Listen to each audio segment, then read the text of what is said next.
ಆಗ್ತಾ ಇಲ್ಲ.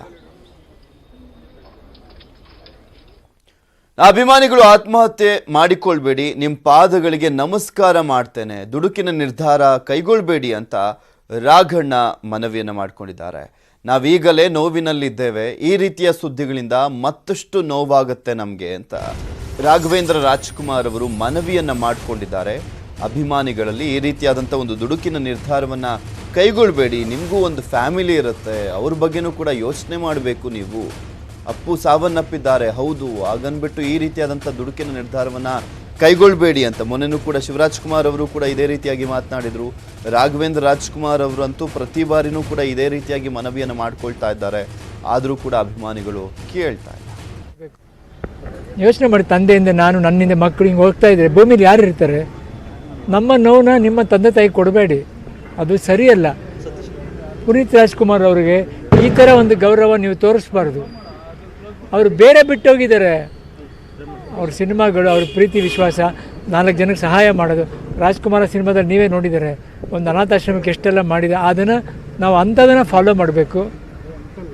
ಕೈ ಮುಗಿದ ನಾವು ನೋವಲ್ಲಿ ಇನ್ನು ಮುಂದೆ ನೋವು ಕೊಡ್ಬೇಕು. ನಾಳೆ ಪುನೀತ್ ರಾಜ್ಕುಮಾರ್ ಇದಕ್ಕೆ ಕಾರಣರಾಗ್ತಾರೆ.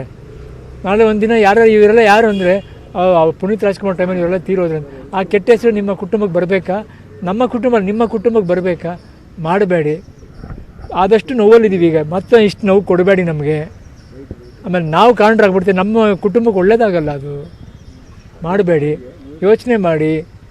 ಅದಕ್ಕೆ ಅದು ಉತ್ತರ ಅಲ್ಲ, ಅದಕ್ಕೆ ಉತ್ತರ ಅಲ್ಲ.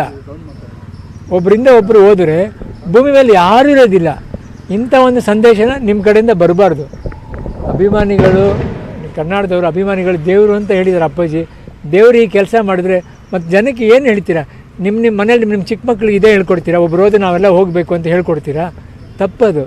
ನಿಮ್ಮ ತಂದೆ ತಾಯಿ ಬಗ್ಗೆ ನೀವು ಯೋಚನೆ ಮಾಡಿ. ಈಗಲೇ ನಮಗೆ ನನ್ನ ತಮ್ಮನ ಹೆಂಡತಿ, ಅವ್ರ ಮಕ್ಕಳು ನೊಂದ್ಕೊಂಡಿದ್ದಾರೆ. ಮತ್ತು ಈ ಥರ ನ್ಯೂಸ್ ನೋಡ್ತಾ ನೋಡ್ತಾ ನಮ್ಗೆ ಇನ್ನಷ್ಟು ಕಷ್ಟ ಆಗ್ತಿದೆ. ಮಾಡಬೇಡಿ. ಕಳೆ ವಿನಂತಿ, ನಿಮ್ಮ ಪಾದಕ್ಕೆ ನಮಸ್ಕಾರ ಮಾಡ್ತೀನಿ, ದಯವಿಟ್ಟು ಈ ಥರ ಮಾಡಬೇಡಿ. ಮತ್ತಷ್ಟು ಸುದ್ದಿಯನ್ನು ನಿಮ್ಮ ಮುಂದೆ ಇಡ್ತಾ ಹೋಗ್ತೀನಿ. ಆದರೆ ಅದಕ್ಕೂ ಮುಂಚೆ ಒಂದು ಸ್ಮಾಲ್ ಬ್ರೇಕ್ ಹೋಗ್ಲಿಕ್ಕೂ ಮುನ್ನ ನಿಮ್ಮ ಗಮನಕ್ಕೆ, ದೇಶದ ಎಲ್ಲರಿಗೂ ಕೊರೋನಾ ವ್ಯಾಕ್ಸಿನ್ ಸಿಗಬೇಕೆಂಬುದು ನೆಟ್ವರ್ಕ್ 18ನ ಆಶಯ. ಫೆಡರಲ್ ಬ್ಯಾಂಕ್, ಅಪೋಲೋ ಸಹಯೋಗದೊಂದಿಗಿನ ನೆಟ್ವರ್ಕ್ 18ನ ಈ ಆಶಯಕ್ಕೆ ದೇಶವ್ಯಾಪಿ ಬಲ ಸಿಕ್ಕಿದೆ. ಎಲ್ಲರಿಗೂ ವ್ಯಾಕ್ಸಿನ್ ಅನ್ನುವಂಥ ಜಾಗೃತಿ ಮೂಡಿದೆ.